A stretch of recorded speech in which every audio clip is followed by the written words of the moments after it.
अस्सलाम वालेकुम my YouTube family.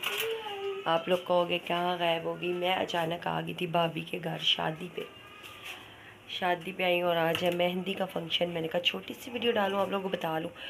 Mehndi का फंक्शन है, सर में बहुत दर्द हो रहा है। ये देखिए मैंने मेहंदी लगाई, सर में दर्द हो रहा है। और ये दरंग लेकर आई और चाय पीने लगी हूँ। शाम को मेहंदी है तो आप लोगों के लिए छोटे छोटे क्लिप बनाती जा रही हूँ सारी चीज़ों के। तो आप ये 2 क्लिप देखिए और इंजॉय करिए और मुझे भूलिएगा मत। मैं अपलोड करने का टाइम ही नहीं मिल रहा वीडियो बिल्कुल भी।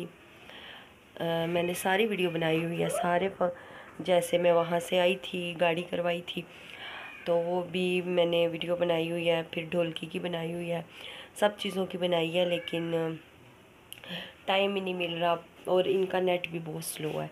तो अभी सब गए हैं पार्लर आगे पीछे और मैं सोई थी, अभी चाय बना रही हूँ। इसके बाद मैं अपनी तैयारी करूँगी और फिर आप लोग ये देखिए और बस देखिए ही बस।